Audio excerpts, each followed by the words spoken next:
का शुरू एक ऐसी जगह को दिखाते हुए होता है जहाँ सख्त सर्दी पड़ रही थी और एक जहाज बर्फ के नीचे दबा हुआ था। ये यहाँ तक कैसे पहुँचा, इसका पता लगाने के लिए एक रिसर्च टीम लेजर से बर्फ को काट कर एक होल करती है और उस प्लेन के अंदर जाती है। उसके अंदर जाने में बहुत मुश्किल हो रही होती है। टीम मेंबर को कोई चीज दिखाई देती है जो कि कैप्टन अमेरिका की शील्ड की तरह लग रही होती है, क्योंकि उस पर भी स्टार बना हुआ था और थी भी ब्लू और रेड कलर की।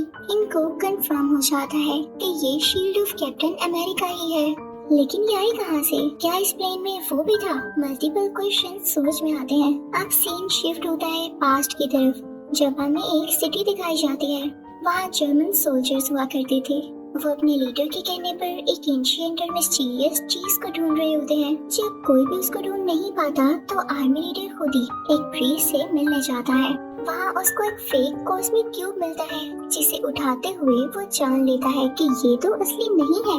वो प्रीस्ट से पूछता है वो चीज कहाँ है जिसकी मुझे तलाश है। तो प्रीस्ट जब कोई उसे जवाब नहीं देता तो लीडर वो फेक क्यूब तोड़ देता है और उससे दोबारा पूछता है मुझे बताओ वो कहाँ है।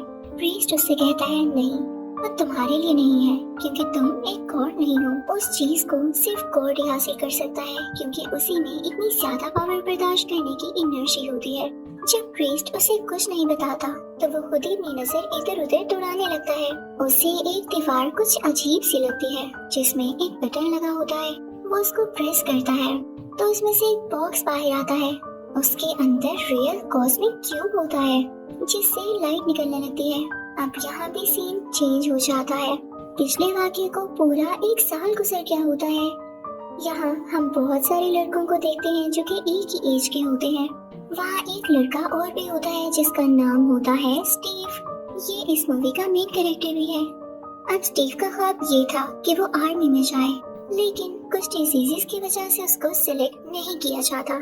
अब स्टीव एक ऑफिसर से मिलता है जिसका नाम बकी बार्न्स होता है। स्टीव उसे बताता है कि मैं आर्मी में जाना चाहता था, पर कभी ऐसा नहीं हुआ कि मैं सिलेक्ट हो जाऊं। बार बार मुझे रिजेक्ट कर दिया जाता था। तो बार्न्स उसे बताता है कि आज रात में तुम्हें एक ऐसी चीज दिखाऊंगा जिसे देखकर तुम खुश हो जाओगे। एक ऐसा फेस्टिवल जिसमें तुम्हें फ्यूचर की हर चीज देखने को मिलती है। अब वो लोग रात को वहाँ जाते हैं और एंजॉय भी करते हैं। वहीं पर उनको एक मिस्टीरियस आदमी दिखता है, लेकिन वो लोग अपना फन कंटिन्यू रखते हैं। यहाँ एक आर्मी ग्रुप की पिक्चर में खुद को देखते हुए स्टीव बार्न्स से फिर से कहता है क्या कभी मैं आर्मी में जा सकूंगा? मेरे अंदर अपनी कंट्री के लिए लड़ने के लिए बहुत ज्यादा पैशन है और मुझे यकीन है इतना पैशन किसी में भी नहीं। तो बार्न्स उससे कहता है तुम बीमार हो स्टीव। अब इनकी ये बातें वहाँ एक ग्लासेस वाला डॉक्टर भी सुन लेता है।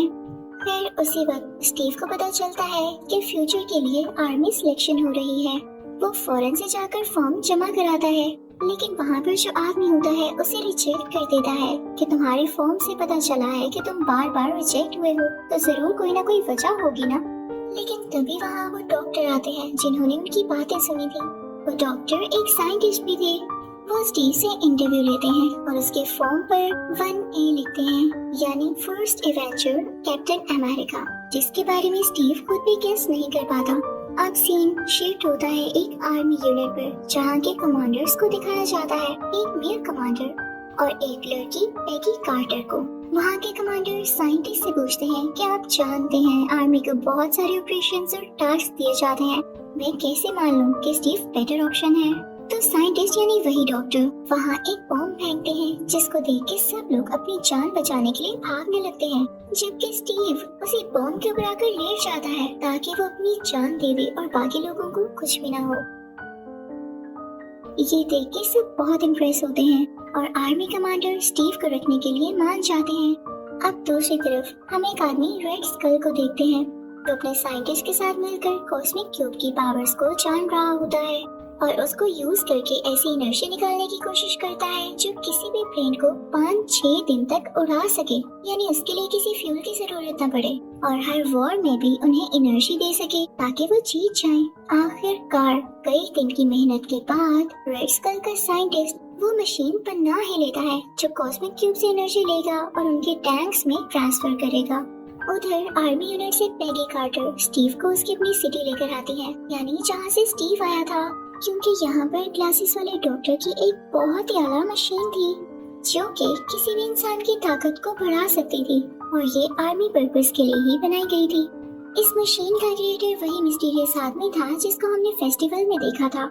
जब इसमें यूज होने वाला लिक्विड डॉक्टर यानी उसी साइंटिस्ट ने बनाया तो उनका भी नाम इसके क्रिएटर्स में आ गया और इसकी मेंटेनेंस का भी वही ख्याल रखा करते थे। अब इसी मशीन में भेजने के लिए स्टीव को यहाँ पर लाया गया था। अब स्टीव को इस मशीन में भेजा जाता है और उसे ऑन करके उसके मीटर्स को हाई लेवल पर सेट किया जाता है। मशीन हिलने लगती है और उससे बहुत सी लाइट बाहर आने लगती है। अंदर से स्टीव चिल्ला रहा होता है जैसे वह इतनी एनर्जी को बर्दाश्त न कर पा रहा हो, जबकि अभी मशीन सिर्फ और सिर्फ 70% लेवल पर सेट थी। मशीन में से स्पार्क्स निकलने लगते हैं और स्टीव की चीखें और ज्यादा बढ़ जाती हैं। उस मशीन को रोकने का फैसला लिया जाता है, लेकिन स्टीव बोलता है कि नहीं, मेरे में हिम्मत है, मैं इसको बर्दाश्त करूंगा, बल्कि इसको 100% तक बढ़ा दो। अब मशीन का लेवल 100% तक कर दिया जाता है और अब जब मशीन खुलती है तो सब स्टीव को देख के हैरान रह जाते हैं क्योंकि उसकी बॉडी बनी होती है और वो बहुत कमाल का स्ट्रॉन्ग लग रहा होता है। तभी वहाँ पर एक स्पाई आता है और डॉक्टर को गोली मार के वो सीरम ले जाता है जिससे स्टीव भी स्ट्रॉन्ग हुआ था, यानी वही फ्लूइड जो उस मशीन में यूज होता है। डॉक्टर काफी जख्मी हो जाते हैं। स्टीव उनके पास आता है और कहता है कि मैं आपको कुछ नहीं होने दूंगा और मैं इस सीरम को भी वापस लाऊंगा। अब स्टीव उस जासूस यानी स्पाई के पीछे भागने लगता है, लेकिन वो स्पाई एक गाड़ी में जा रहा होता है और काफी ज्यादा स्पीड से। स्टीव जो कि अब फाइनली कैप्टन अमेरिका बन चुका था, उसका तेजी से पीछा करने लगता है। वो स्पाई अगर अपनी गाड़ी को डिफरेंट गलियों में से निकाल कर लेकर जा रहा था तो कैप्टन अमेरिका भी कुछ कम नहीं था। कैप्टन अमेरिका भी जंप्स लगाते हुए उसके पीछे जाता है, लेकिन अब वो स्पाई पानी में चला जाता है और अपनी वाटरशिप में वहाँ से भागने लगता है, लेकिन कैप्टन अमेरिका उसे पकड़ ही लेता है। लेकिन तब तक उसने जहर ले लिया था जिसकी वजह से वो बच नहीं पाता। स्टीव जब वापस जाता है तो उसे पता चलता है कि डॉक्टर की डेथ हो चुकी है और क्योंकि फ्लूइड जाने की वजह से आर्मी और सुपर सोल्जर्स को नहीं बना सकती, तो वो ये फैसला लेते हैं कि स्टीव ही अब कैप्टन अमेरिका होगा और सब सोल्जर्स को लीड करेगा, क्योंकि यही एक था जो कि सब सोल्जर्स से ज्यादा स्ट्रॉन्ग था। अब एक दिन एक मीटिंग में कैप्टन अमेरिका को ये पता चलता है कि उसका दोस्त यानी वही ऑफिसर बकी बार्न्स रेड स्कल के कब्जे में है, क्योंकि उसने रेड स्कल और उसकी टीम के खिलाफ एक कैंपेन चलाई थी जिसमें वो खुद ही बेचारा पकड़ा गया। कैप्टन अमेरिका तैयारियां करने लगता है कि वो अपने दोस्त बकी बार्न्स और उसके साथियों को बचाने जाएगा। जैसे ही वो उस जगह पर एंटर होता है तो वहाँ पर फायरिंग शुरू हो जाती है, लेकिन जैसे तैसे करके कैप्टन अमेरिका वहाँ जाने के लिए मैनेज कर ही लेता है। अंदर जाकर देखता है कि बकी बार्न्स एक स्ट्रेचर के साथ बंधा हुआ है। वो काफी घबराया हुआ होता है और शायद होश में भी नहीं होता, लेकिन जैसे ही कैप्टन अमेरिका वहाँ जाकर उसे आजाद करवाता है यानी उसे फ्री करता है, तो बार्न्स को कैप्टन अमेरिका देख के उसकी जान में जान आती है। कैप्टन अमेरिका उससे कहता है तुम ठीक हो, तो बार्न्स उसकी बॉडी पर हाथ लगाकर कहता है तुम तो स्मार्ट हो गए हो। स्मार्ट यानी स्ट्रॉन्ग वाली वे में। वो दोनों एक दूसरे को देखकर बहुत खुश होते हैं और जैसे ही वहाँ से निकलने लगते हैं वहाँ पर ब्लास्टिंग स्टार्ट हो जाती है। सब टाइमर्स चलने लगते हैं और बाहर लोगों में और टैंक्स में भी फायरिंग हो रही होती है। इधर जब कैप्टन अमेरिका और बार्न्स एक ब्रिज पर पहुँचते हैं तो सामने ही रेड स्कल भी होता है। रेड स्कल कैप्टन अमेरिका की तरफ बढ़कर उसे मारने वाला होता है, लेकिन कैप्टन अमेरिका यानी स्टीव अपनी शील्ड आगे कर देता है, जिससे रेड स्कल को बहुत गुस्सा आता है और वो अपना मास्क उतार कर नीचे आग में फेंक देता है, जिससे उसका रेड फेस साफ नजर आने लगता है। इसी के साथ ही रेड स्कल उस ब्रिज को अलग-अलग करता है ताकि कैप्टन अमेरिका और बार्न्स आगे ना आ सके, और फिर वो अपने साइंटिस्ट को लेकर वहाँ से भाग जाता है। अब कैप्टन अमेरिका बार्न्स और उसके साथियों को बचाकर वापस आर्मी यूनिट ले आता है, जिसे देखकर कमांडर भी और बाकी सारे लोग भी बहुत खुश होते हैं। कैप्टन अमेरिका को बहुत अप्रिशिएट किया जाता है और इसी खुशी में एक पार्टी भी रखी जाती है, जिस पार्टी में कैप्टन अमेरिका वहाँ के सब सोल्जर्स को बताता है कि जब मैं बार्न्स को बचाने गया तो उस रूम में जहाँ बार्न्स को कैद करके रखा गया था, मैंने एक मैप देखा था जिस पर रेड स्कल ने कुछ कंट्रीज के फ्लैग्स बनाए हुए थे और इसका यही मतलब है कि वो हमारे बाद इन कंट्रीज पर अटैक करेगा, तो हमें इसके लिए ध्यान से रहना होगा और क्यों ना हम उन कंट्रीज को बचाएं। इससे हमारी इज्जत ही बढ़ेगी और लोग हम पर ट्रस्ट करने लगेंगे। इससे बड़ी बात क्या होगी। अब कैप्टन अमेरिका के साथ ही तैयार हो जाते हैं और अपने हथियार भी रेडी करने लगते हैं। वहाँ पर कैप्टन अमेरिका को एक नई शील्ड दी जाती है। अब कैप्टन अमेरिका अपने साथियों को लेकर एक ट्रेन की तरफ पहुँचता है जिसमें उस रेड स्कल का साइंटिस्ट था। वो लोग उसे पकड़ने ही यहाँ पर आए थे। कैप्टन अमेरिका अपनी सारी टीम को ट्रेन के अंदर भेज देता है और कुछ इस ट्रेन के ऊपर ही होते हैं। और यहीं पर ही जब एक रस्सी की मदद से बार्न्स भी उस ट्रेन पर चढ़ रहा होता है तो ट्रेन एक खतरनाक जगह से गुजरती है और बार्न्स नीचे गिर जाता है। अब रेड स्कल का साइंटिस्ट इनके कब्जे में होता है। कमांडर जब उसे क्वेश्चनिंग करने लगता है तो इनको ये पता चलता है कि वाकई रेड स्कल ने उन कंट्रीज पर अटैक करने के लिए बहुत सारी प्लानिंग कर रखी है जिसका डाटा उनकी बेस पर है। तो कैप्टन अमेरिका देर ना करते हुए अपने साथियों से कहता है कि हम वहाँ पर बाइक्स पर जाएंगे और वो जंगलों से होता हुआ सुनसान इलाकों से होता हुआ बाइक्स पर बड़े मजे से उनकी बेस पर जाने लगता है। अब बहुत एफर्ट के बाद कैप्टन अमेरिका और उसके साथी उस बेस तक पहुँच जाते हैं जहाँ पर रेड स्कल को उनके आने की खबर पहले से हो चुकी थी। उसने अपना प्लेन रेडी कर लिया होता है और वहाँ से निकलने वाला होता है, लेकिन कैप्टन अमेरिका उसको ऐसे कैसे जाने दे सकता था। तो वो भी एक गाड़ी लेता है और अपने साथियों के साथ उसका पीछा शुरू कर देता है। उस कार में वो कमांडर और पेगी कार्टर भी होते हैं। कैप्टन अमेरिका इतनी तेज गाड़ी चलाता है कि उस प्लेन तक पहुंच ही जाता है। कैप्टन अमेरिका चुपके से उसके प्लेन के अंदर जाता है और उसे ढूंढने लगता है, लेकिन तभी रेड स्कल पीछे से आकर उस पर वार करता है। उसके हाथ में एक लेजर गन होती है जिससे वो उसे शूट करने लगता है, लेकिन कैप्टन अमेरिका इस चीज को लेकर बहुत अटेंटिव था तो वो अपनी शील्ड से उस लेजर के वार को रोकता रहता है। फिर रेड स्कल आगे आता है और उसे टांगों से पकड़कर नीचे गिराता है। कैप्टन अमेरिका भी ऐसे ही करता है। वो एक दूसरे को कमर और टांगों से पकड़ कर गिरा रहे होते हैं।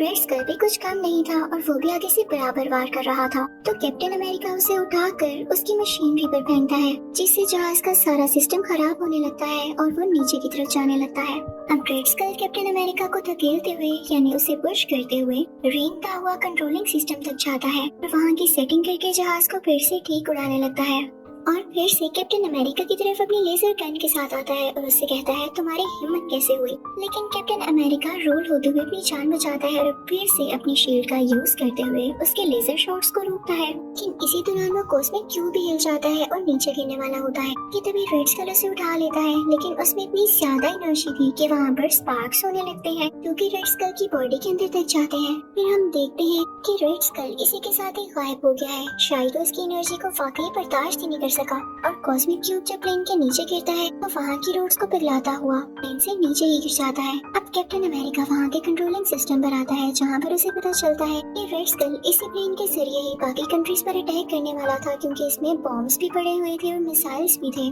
कैप्टन अमेरिका सोचता है कि मेरे पास और कोई चारा नहीं रहा, अगर टाइम खत्म हो गया तो प्लेन अपने आप उस जगह पर मिसाइल छोड़ने लगेगा और मैं नहीं चाहता कि मेरी कंट्री तबाह हो जाए। तो वो अपनी जान सेक्रीफाइस करने का डिसीजन लेता है ताकि वो इस पूरे प्लेन को क्रैश कर देगा किसी ऐसी एरिया में जहाँ पर बर्फ ही बर्फ हो और ब्लास्ट हो तो सिर्फ उसी जगह तक हो और किसी पॉपुलेशन को या किसी इंसान को कोई नुकसान न पहुँचे। तो वो साथ ही पैगी कार्टर को कॉल करता है और उसे सब कुछ बताता है कि पैगी मैं अपनी जान कुर्बान कर रहा हूँ। यहाँ पर पैगी काफी उदास हो जाती है, शायद वो उसे पसंद करने लगी थी और ना भी पसंद करती हो, ये सीन था ही इतना इमोशनल। और फाइनली कैप्टन अमेरिका आर्कटिक के उस इलाके में नई प्लेन क्रैश कर देता है। तभी तो हमने मूवी की स्टार्टिंग में देखा एक रिसर्च टीम को बर्फ के अंदर ये प्लेन कैप्टन अमेरिका की शील्ड मिली थी जो कि इसी वाकई यानी सीन से कनेक्टेड थी। तभी हम उस मशीन के क्रिएटर को देखते हैं, उनको पानी में से वो कॉस्मिक क्यूब मिल जाता है तो वो कहते हैं अगर कॉस्मिक क्यूब मिल सकता है तो हमारा कैप्टन अमेरिका क्यों नहीं। जल्द ही वो रिसर्च टीम कैप्टन अमेरिका को भी ढूंढ लेती है, उन्हें होश में लाया जाता क्योंकि अब 70 साल गुजर चुके थे। कैप्टन अमेरिका होश में आने के बाद बिल्कुल ठीक ठाक था क्योंकि उसमें उसी सीरम की पावर्स जो थी। तो उसको जिस रूम में रखा जाता है रूम का सारा सेटअप भी पुराना होता है, इवन उसके पास रेडियो भी बड़ा होता है ताकि कैप्टन अमेरिका को कुछ अजीब कि वो अचानक से फ्यूचर में कैसे आ गया। लेकिन रेडियो पर जिस मैच की कमेंट्री चल रही होती है कैप्टन अमेरिका कहता है इस मैच में तो मैं खुद बैठा हुआ था तो इसकी कमेंट्री लाइव कैसे चल रही है। वो भाग कर बाहर जाता है, तभी उसे एक आदमी मिलता है और कहता है अरे तुम बाहर आ गए, हमने सोचा था हम तुम्हें आहिस्ता आहिस्ता बताएंगे ताकि तुम घबराओ नहीं। तो चलो तुमने पता लगा ही लिया है तो इसको समझ भी जाना। मुझे अच्छा लगा कि तुम इतने ज्यादा समझदार हो। इसी के साथ इस मूवी का यानी कैप्टन अमेरिका का पार्ट 1 खत्म हो जाता है। Thank you for watching.